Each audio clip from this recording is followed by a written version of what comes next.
It's June 1st. Just woke up. It is 6:28 a.m. I'm going to take you through what a day of recovery has been, or recovery for my stress fracture. I'm about a week and a half into cross training, so let's get ready to go to the gym.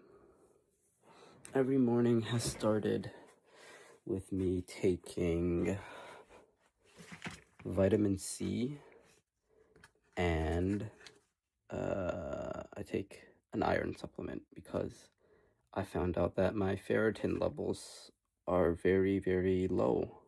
It's like a 25 or something. So, working on that. So, just take 3 of these.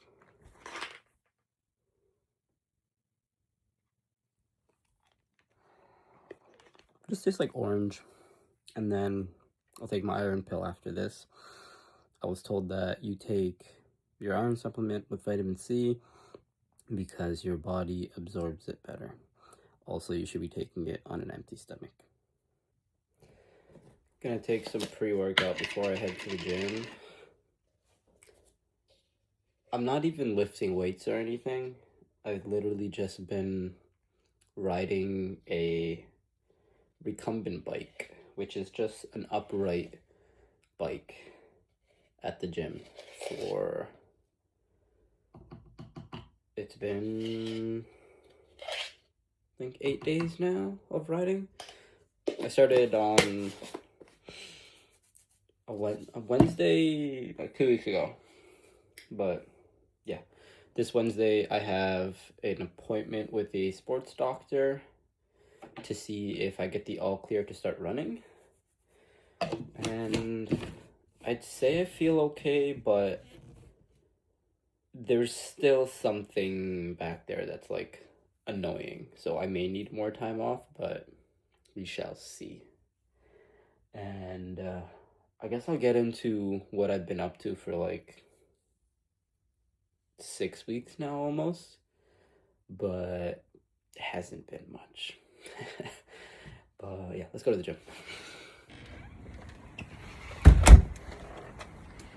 So, the main purpose of these gym sessions, I'd say number one is getting my mental strength and just well-being better, because when I was not working out for 4 weeks, it sucked. You don't realize like the positive endorphins and stuff like that exercise brings you. So that's number one. Number two, losing this injury weight. Gained a lot of weight. It's not a problem. It's just I don't want to be running with all this extra weight and put more stress on my joints. So going to lose some weight before I start running.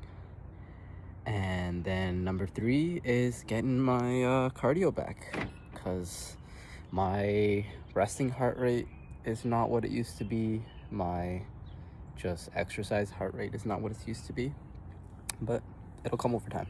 All right, off to the gym. Ooh, number four is the social benefit.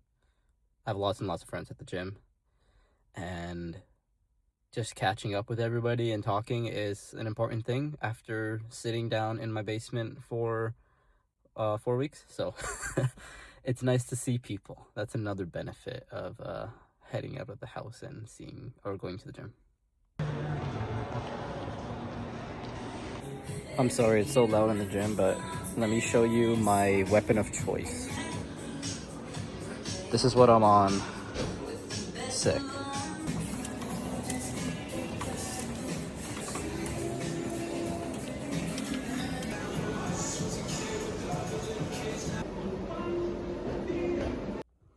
It's now like, it's 1:03. Just been working for the past like 4 hours or so, and gonna have my first meal.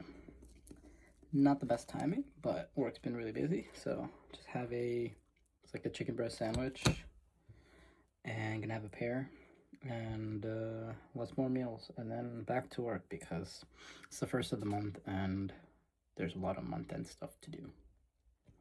Check in after work. Finished up work, going to eat some cucumbers, and I have some fish and rice. I'll show you that after.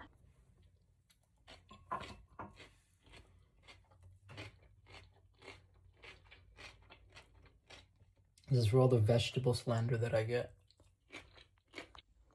Lunch is served. Rice, that's tilapia, and then that's trout. Dessert is a green apple. And then after this, I'm going to brown some butter because I'm going to make some cookies. That's another little endeavor that I've been up to in this absence from running and YouTube. So I'll take you through making some cookies, just making the cookie dough, and I'll talk about what I've been up to for the past 6 weeks, I guess. Not much, spoiler alert. So what I have here is some butter. You can see here. Ooh, I got 2 cameras now. This is pretty sick. Anyway, so I'm going to prep some brown butter chocolate chip cookies. And gotta brown the butter first. So cube these. Alright, make it into 4s actually. Butter. Whole block of butter will make about 70 to like 80 cookies, I believe. And for those of you who don't know, I'm somewhat of a baker. I just met her. But this has been a little thing to keep me busy like this past week. I probably should have started this earlier on, but I've been accumulating some cookie dough. I'll show you how much I have so far. But yeah, I don't know. I feel like I want to start doing something with it. Usually I bring it to run clubs every now and then, but I don't know. Some kind of cookie business is coming. And tie it into the socials somehow. I don't know how yet, but as you can see here, butter is melting away. The purpose of browning butter is it adds like a more deep flavor to your cookies.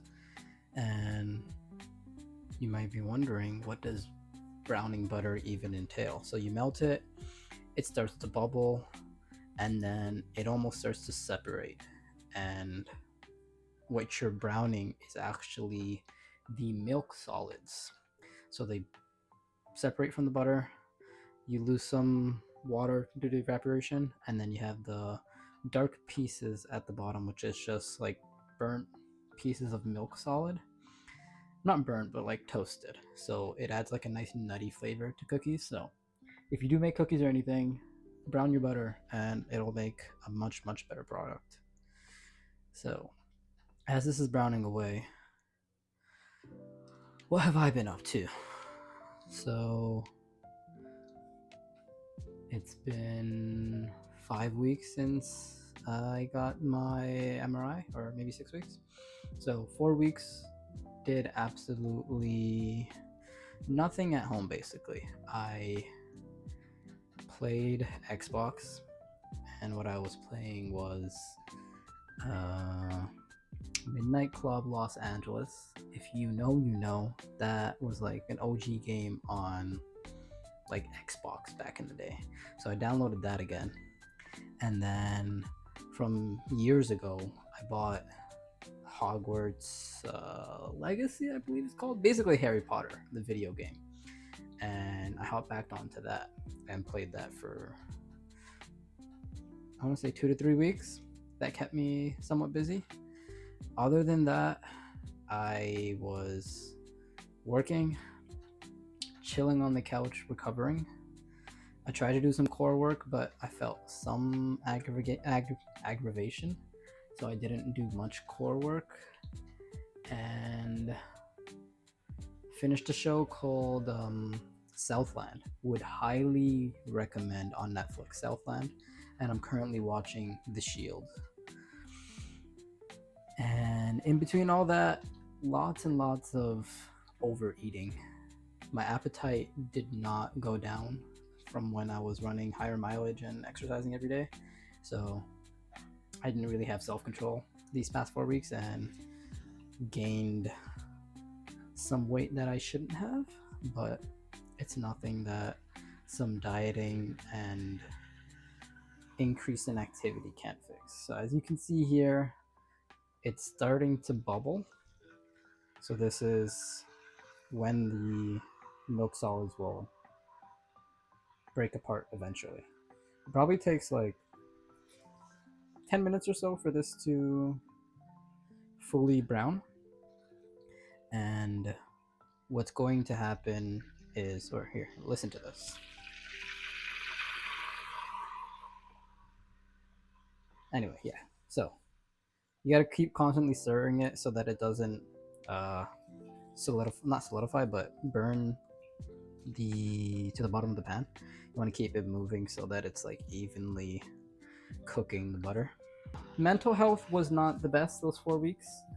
I kind of mentally gave up on trying to maintain a healthy lifestyle either, which was bad on my part, but it happened. Can't really change it. Just won't make that mistake again if I get injured in the future. Back to eating healthy now, back in the gym now. It's been, I want to say 9 or 10 days of biking.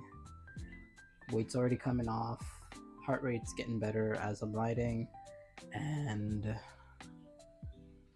yeah, just getting back to a healthy lifestyle. First run back is supposed to be this Thursday, if I get the all clear from my sports doctor. So I'll see how that goes, and that's on Wednesday. Had many people check in on me to make sure I'm okay, and I am okay. When I do get injured like that and I'm not feeling my best, I prefer not to see people, just kind of bad, but I'd rather just keep it to myself and go through it, and once I'm better, I'll come out of my shell, which is not the best thing, and it's why I'm here now, is like I'm starting to feel better. But the content for the past 4 weeks would have just been me sitting on my ass on the couch eating a bunch of shitty food, so didn't really want to record that. But I have my low moments, and that's okay. Locked back in and ready to hopefully run again. I'll check back in when this butter is done browning. All right, we're here. If you can see how brown it got.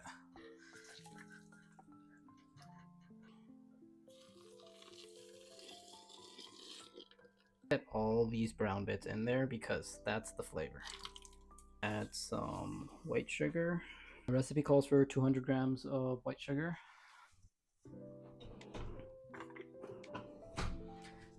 Baking, we don't go by cups and that kind of measurement. I go by grams because it's more precise. As you can see, I have a scale here. Scale is very important. Recipe calls for 200 grams, but I always find that these recipes are way too sweet, so I always do less than that. So instead of 200, I'll probably do like 160-ish. Let's go 170.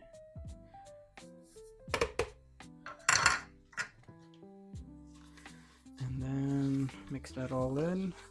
And this is extremely hot, so you have to let it rest, because the next step is that I add eggs. And if I add eggs to extremely hot butter, it's going to cook the eggs. So let it come to like room temperature or so. I didn't get to show you the chocolate properly, sorry. This camera wasn't recording, but this is the Belgian chocolate that I have, and I've been cutting it. But new watch is this is a Forerunner 265. Let me grab this. Pretty sick. And for those of you wondering, how the heck is the camera following you around like this? I also have a DJI gimbal from before I got injured. I was going to film stuff at Icy, which I could not go to anymore. And I got this to help with the filming, but today's the first day that I'm using it, and it's pretty cool. Feels like I have like a cameraman just like, yo, this guy. He needs a well. But yeah. High level athlete over here. Alright. Back to chopping this chocolate.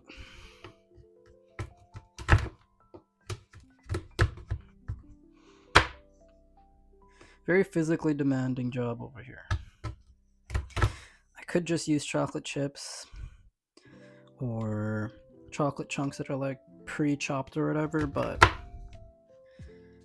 this is just way better because the distribution of chocolate will be a lot better. As you can see, there's like bigger pieces, little shards of chocolate that will there we go, be in the cookie.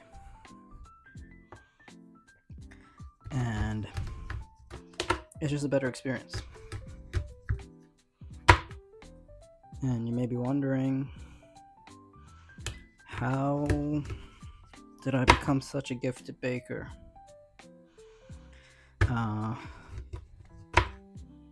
Ex-fat kid, number one. So if I could get myself to some pretty heavy weight, it was because of my baking.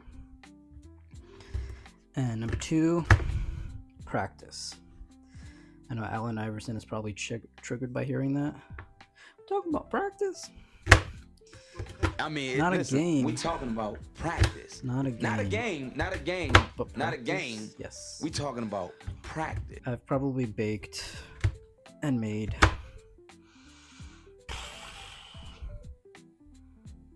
maybe 10,000 cookies in my lifetime. But after years and years of making cookies, bringing them to run clubs, eating them myself, I've gotten pretty decent at making cookies. And I just enjoy feeding people. Plus, baking is I wouldn't say it's a very creative process. You just follow instructions and you'll get to the end product. So it's not that hard. People do mess up because they don't follow instructions the greatest, or they just don't have enough practice.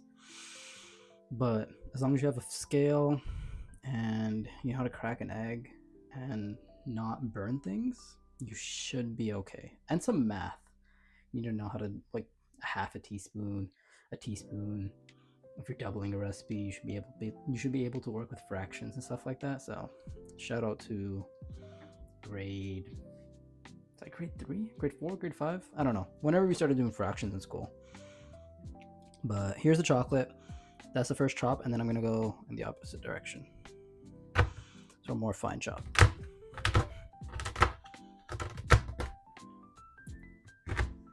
But yeah, baking's pretty cool because you start with a bunch of single ingredients and then you end up with a cookie, which is just insane.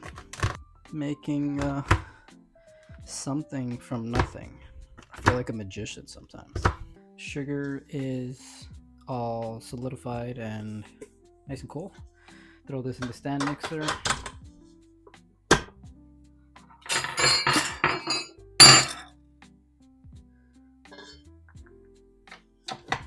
And beat it up.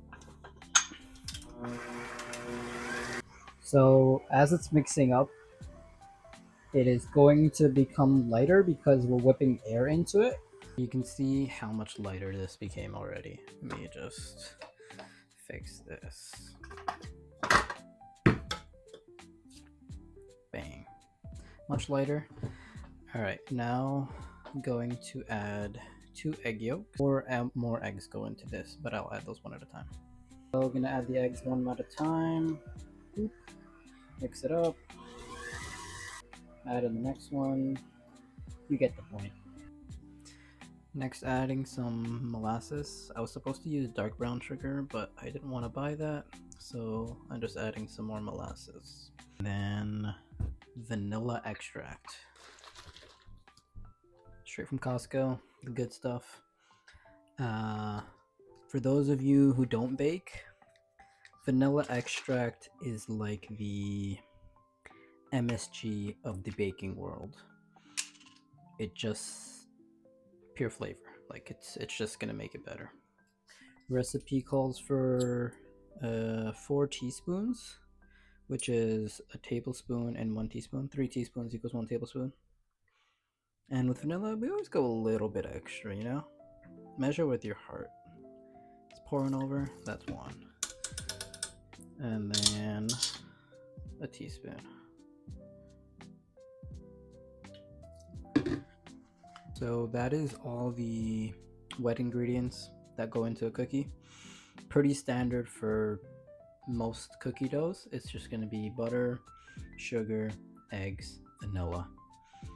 Depending on the amount of each ingredient for each cookie recipe, the type of sugar could change, whether you melt the butter or whether you soften the butter, whether you brown the butter. We're just scraping down everything to make sure everything is fully incorporated. And we're good to go. Now we'll add the dry ingredients.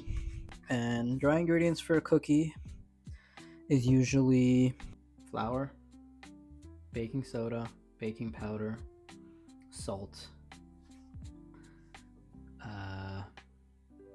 That's about it. Sometimes you'll have cornstarch. Today I'll be adding some espresso powder, and then you're mixing.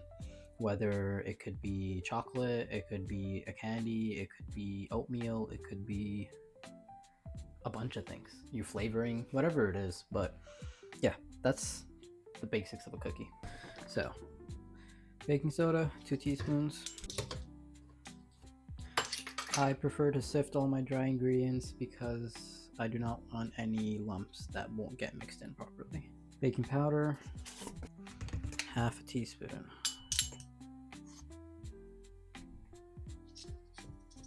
Two teaspoons of sea salt. And a heaping second teaspoon. Just a little bit more. Salt just helps pronounce the flavor more. It won't make the cookies actually salty. And then the last dry ingredient, espresso powder. The reason I add this is because coffee and chocolate go together. So I'll add like 2 teaspoons of this. Add a quick mix by hand. And let's add the flour. There we go.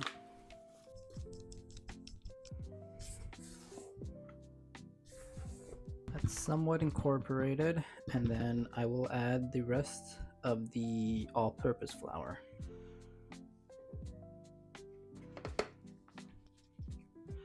Look at all those lumps of flour. That's why we sift.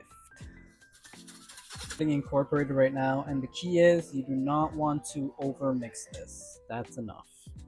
If you over mix your cookie dough, you will get tough cookies. The more you mix after you add your flour, you're going to be developing gluten in the dough. So mix it until the flour is basically gone, and then we're gonna add the chocolate. So yeah, don't over mix your cookie dough. Add the chocolate.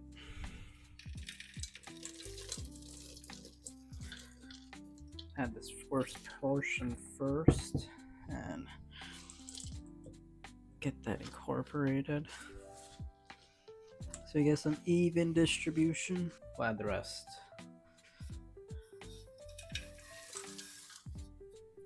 This is about 1.5 pounds of chocolate in these cookies. Pretty crazy. So this is the completed cookie dough. This will rest in the fridge for about an hour. and then I'll scoop it into the cookies. All right, time to scoop the cookie dough. All chilled. Got the scooper.